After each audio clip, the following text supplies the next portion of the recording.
Hey everyone, welcome back to Bon Science. Today we'll be going over Unit 1, Topic 8, which is called Valence Electrons and Ionic Compounds. This is actually the last topic in Unit 1, so pat yourselves on the back for finishing the first unit of AP Chemistry. Only 8 more to go, but let's get right into it.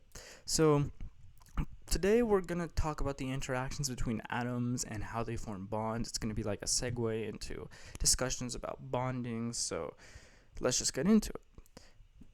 I already said that, but let's go.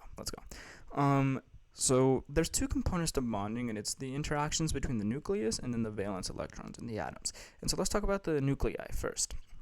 So essentially, we know that nuclei are positively charged, and so if atoms are going to form bonds, they can't be too close to each other, or the nuclei are just going to repel way too much, and the bond won't be stable.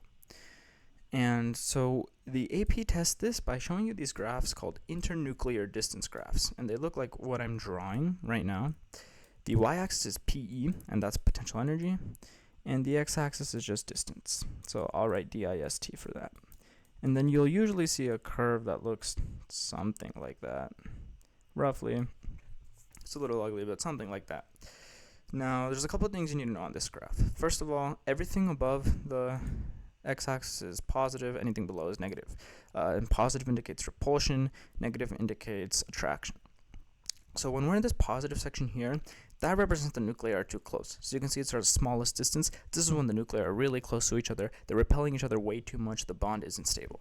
You go down a little bit more, you reach this bottom point here. And this is actually the most stable part. This is where the bond forms because it's the lowest energy, and a general principle in physics, which kind of applies to chemistry, is that nature wants to be at the lowest energy point, and that's why the bond forms here. This is where the attraction between, or the repulsion between the nuclei isn't too great, and so the electrons in the atoms actually are attracted to the nucleus, and it forms a stable bond. Because the reason bonds form is because electrons are attracted to the nuclei of other atoms, and so if they're too close, then the repulsion outdoes that attraction. But at this point, it's just right. The attraction and repulsion are just equal, and you get a nice little bond. If you go any further than this, you can see that the potential energy approaches zero because they're just way too far apart, and so the potential energy is zero. There's really no attraction going on, and the bond just doesn't form. So what's cool about these graphs is you can get two pieces of information from this. You can get the length of the bond, and that's just from this 0 point from the start of the graph to wherever the lowest point is. This kind of distance, that is your bond length. It might be labeled on the test or whatever, and if they do ask you, that's your bond length. And you also get the bond energy, which is just from this point at 0 down to where the lowest point is. And so that's all you need to know about internuclear distance. So let's talk about the valence electron part of this. Or the electron part of this. So bonds are formed from interactions between valence electrons, and the general driving force between bonds is that atoms want a full shell of valence electrons. And so usually that means 8, right? Because we know that S and P are valence shells, and so there's 6 p electrons, 2 s electrons, which is 8 electrons. Atoms want this thing called a full octet. Unless you're talking about hydrogen and helium, they're okay with just getting 2 because they only have that s shell. But besides that, you're looking at a full octet. Atoms want to get 8 electrons because that is the most stable configuration, that full octet, and they want to be as stable as possible. So atoms engage in bonds where they either share electrons or transfer electrons because that's how they can get their desired 8 electrons. So today we're actually going to talk about ionic compounds. And so ionic compounds and ionic bonds they're bonds in which there is such a big electronegativity difference between the two atoms involved that there's a full transfer of electrons. So if you remember, electronegativity is the ability of an atom to pull electrons to itself in a bond. When that difference is so large, the atom with the larger electronegativity kind of just yanks the electron from the one with less electronegativity. They don't even share it. There are some bonds where sharing happens, but in ionic, that difference is so big that sharing doesn't really happen. And for the purposes of chemistry, or AP chemistry, dots between metals and nonmetals. If you don't know what your metals are, it's anything that is to the left of this staircase and not touching the staircase, except aluminum. So basically, the staircase I'm drawing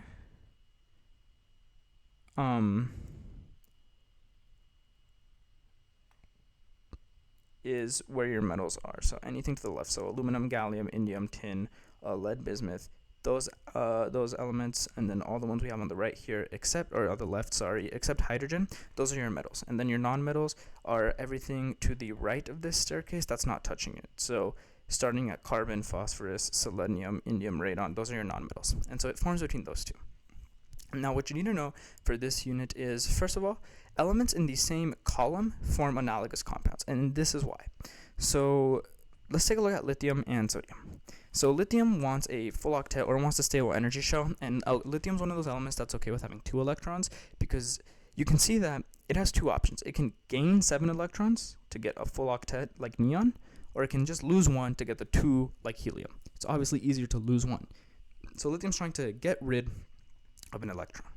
So lithium usually forms an ion with a +1 charge because it gives up an electron, so 1 more proton than an electron, so you have a +1 charge. Sodium, which is in the same row, or column, sorry, has the same situation. It could gain 7 and get as much electrons as argon, or it could just lose 1 to get to neon. So obviously losing 1's easier, so it's also only going to give up 1 and get that +1 charge. And so you'll notice that there's actually a trend. Atoms in the same period, atoms in the same column usually form the same charges when they're bonding because they all have the same valence electrons. Potassium, rubidium, cesium, all those have an easy time just giving up 1, and so they usually form these +1 charges. And the same logic can be applied across the table. Let's look at like magnesium.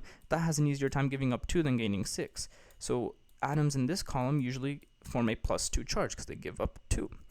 In the third column, or the third column, yeah, sorry, I'm getting them mixed up. It's +3. We ignored B and F. They're kind of weird. We don't really talk about them for the sake of this. +3. This fourth column is kind of weird. It can be +4 or -4. It's kind of like whatever they feel like doing. That's versatile. So -4, +4. It's a little messy. There's like words here. Let's see. Nitrogen, that group is -3 because they gain 3 electrons.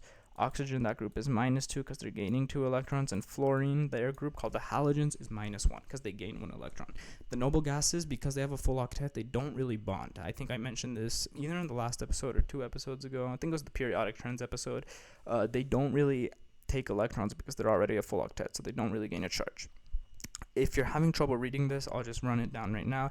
That's +1, +2, skip over here to the boron group, +3.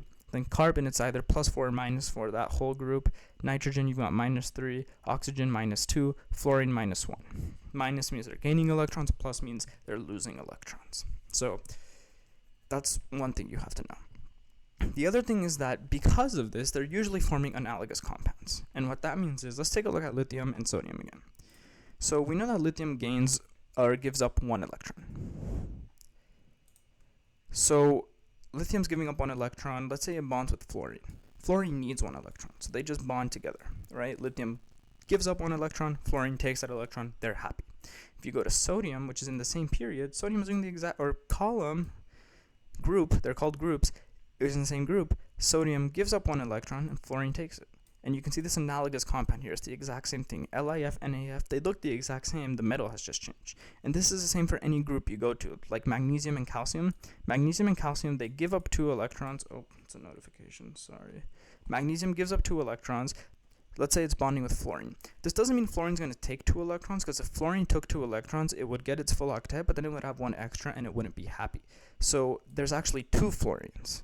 Each of them takes 1 electron, and then they both have full octets and they're happy. So Mg with fluorine forms MgF2, but calcium would also form CaF2 because it's the exact same thing. Calcium has to give up 2 electrons, so fluorine, there's 2 fluorines, so one can take each electron and be happy. And so you can see that elements in the same group form analogous compounds. And so that's really all you have to know for this lesson. It's this cool little pattern you see. Elements in the same group will form the same charge in ionic compounds, and they will form analogous compounds as well. And that's because these elements are all trying to achieve that full octet or that stable shell, and because they have the same number of valence electrons, their properties end up being the same when they bond. So I hope that made sense. I think that was a bit of an easier lesson. I hope you enjoyed. If you did, please like and subscribe, and I'll see you for the next time for Unit 2.